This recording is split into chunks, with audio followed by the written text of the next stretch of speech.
Cybertron Weekly is your central hub for everything Transformers.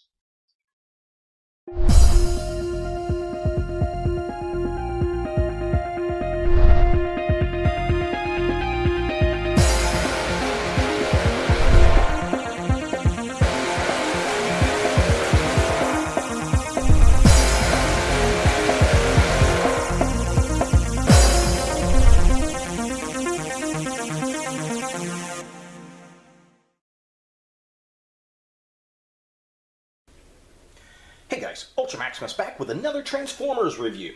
Today we're taking a look at another Robots in Disguise figure, and it's the one-step changer Decepticon Fracture.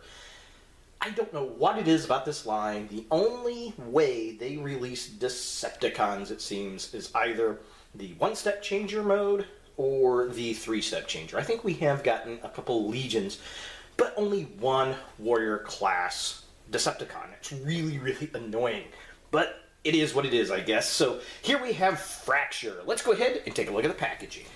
Here we have Decepticon Fracture in the packaging, looking really, really cool. Now, the interesting thing about this guy is he's the only Decepticon that I have seen on the show that does not have any kind of beast component to him, which is very, very interesting. Everybody else is like part wolf, part moose, part whatever. This guy is not. He is a robot that turns into a motorcycle, which is really, really cool.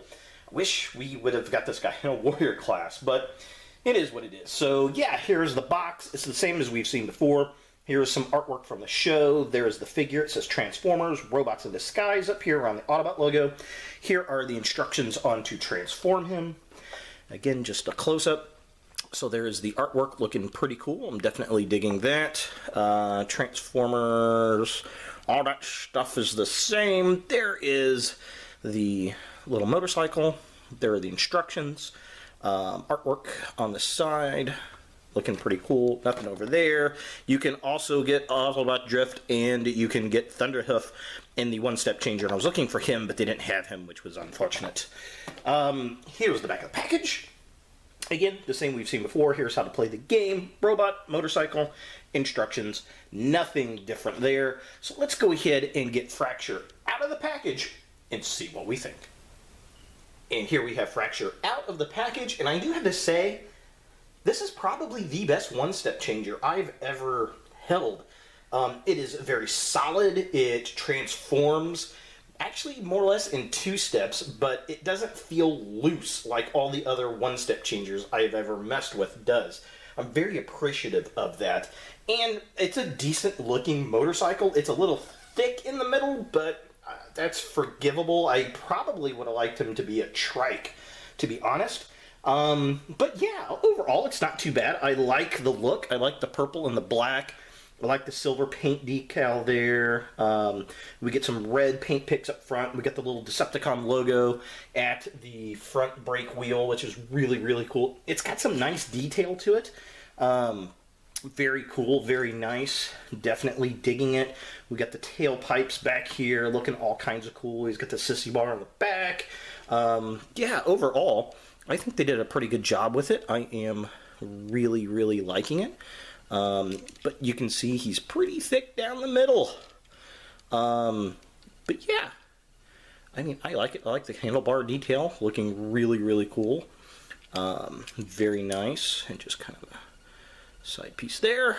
Yeah, overall, I am digging it. He does have the little tiny wheel back here, which is kind of goofy, and then he's got the wheel up there. But yeah, so for, I guess, a Cybertronian motorcycle, it doesn't look bad. I mean, it's supposed to be a chopper, but it is what it is. For transformation, the figure actually is more like a Legions class figure than a one-step changer. It takes a couple moves to actually transform him. So what you're going to do, pick him up. You're going to flip this up that way. Hang on to it. Pull this down to reveal the robot. Push this all the way back up, and then you can pull the hands out if you so desire, and there he is. Not a bad figure at all, really. I am digging him.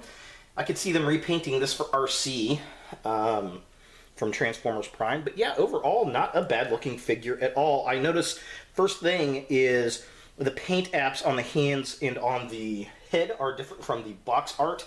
The head, not too bad because it does break that helmet up, but in the box it was all purple, and it's a dark gray and a light gray on the helmet, which is interesting.